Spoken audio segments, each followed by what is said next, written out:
time for one last goodbye. None of us could have predicted the way this strange, topsy-turvy year would end. But then again, none of us would have predicted the way it began either. Do you remember that first day? Your first in middle school? That first time our two amazing elementary schools were brought together as one powerhouse of the 6th grade? From day one, we were alerted to the truth. This was not going to be an ordinary year, and this would not be an ordinary class. On the very first day of school, a National Grid truck knocked over one of its own telephone poles, cut off our electricity, and drove us into the high school gym. Do you remember that? We were even sent home early, right from the high school. Your English teachers, at least well-versed in the art of foreshadowing, hinting at something massive yet to come, should have known something unusual was in store for us. The year then appeared to run pretty smoothly. As we came together, new friendships were made. New skills were learned, new stories were written. We did have our share of full moons and Friday the 13th, broken bones and hurt feelings. But we all made good memories anyways. Do you remember? We do. All the fall sports, jerseys, and fancy game day clothes, the parades of Halloween, costumes and Spirit Week regalia, the decorations, wintertime doors, Mr. Walmsley's holiday hallway caroling, and the smells and better flavors from the fax room on cooking days, pick-up football games at recess, and warm smiles from Mr. Mike, Miss Mezzaraca, and Mr. Ann when you were all having a rough day. Do you remember downing way too many pixie sticks at school dances? Mrs. Rowan casting a spell reading Ronald Dahl out loud? Or Mr. Fisher spinning his tales about Uncle Vito? Do you remember learning about hometown hero Sergeant Francis Curry and sending his widow thank you cards? Do you remember decorating cookies, folding paper cranes, getting your nails done, playing board games, or relaxing with a movie on team day? Celebrating one another with awards and prizes? Do you remember racing through breakout boxes or Kahoot tourneys? Swiveling and switching in math class? Being grossed out by Utsi and Egyptian mummies in social studies? Getting lost in tales by Raina Taglamir, Alan Gratz, or Jeff Kinney? Or in recapping Stranger Things or Riverdale? Do you remember? It was all perfectly, wonderfully, almost impossibly ordinary. But then, not long after we started to come together, we were pulled apart again.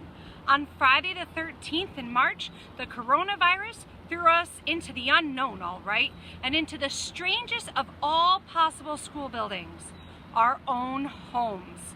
How could the most normal place in our lives feel so strange? People wearing face masks, staying in pajamas all day, dads growing ridiculous beards. And that was just within our four walls. It was the whole world changed overnight. No handshakes, no hugs, no movies, no malls, no toilet paper. And on top of this, we were still expected to read, write, think. Impossible. And that was the quest, make the impossible possible. No matter how rough the road, keep going, move forward, don't quit. Yeah, easier said than done.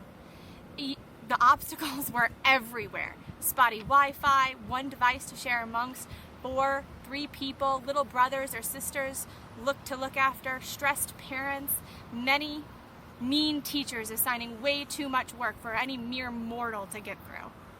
And worse than those monsters were the temptations, those lotus traps beckoning us to forget our mission and just melt into the couch instead.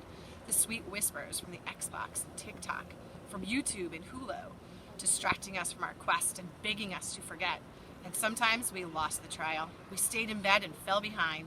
We scrolled listlessly through our phones and tablets. We threw in the towel and said, I can't do this. I'll never pass. I don't even care anymore. We hit a low point. The abyss.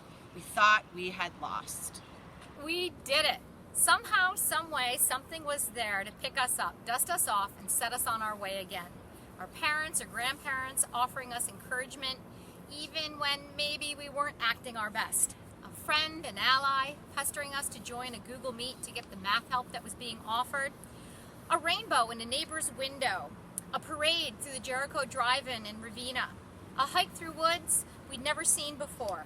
A teacher hosting a Kahoot tournament or sharing a silly birthday video. or delivering a bag of supplies and treats, or even taking a pie to the face to help you smile and perk back up again. Something was always there to remind you that you could do it. And so you did it. You fell down 9 times, but you got up 10. And now you did it, you got through it. While we know you're probably relieved, the stream of the assignments have stopped, and excited that a carefree summer has begun. You might also feel pretty tired and worn out right now, maybe even a little sad and deflated about how this year played out. This year was cursed. Believe me, all of us know exactly how you feel.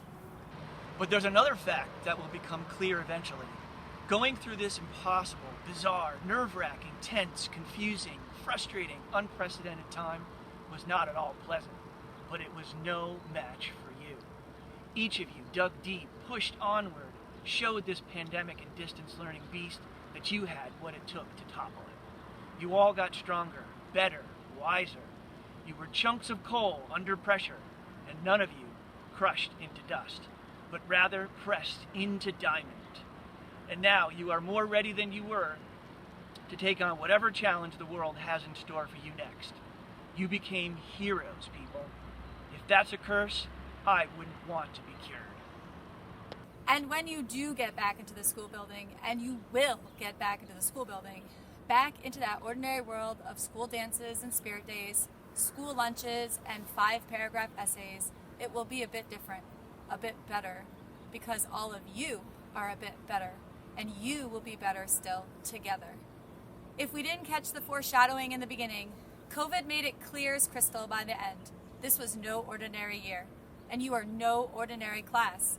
You are all remarkable on your own, but together, you are like lightning, bright, powerful, electric. We all thought the year started out with a power outage, but we were wrong.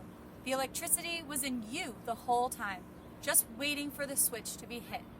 We are so glad and so grateful we got to share this year with you, as odd and upsetting as it was, because we all know lightning never strikes twice.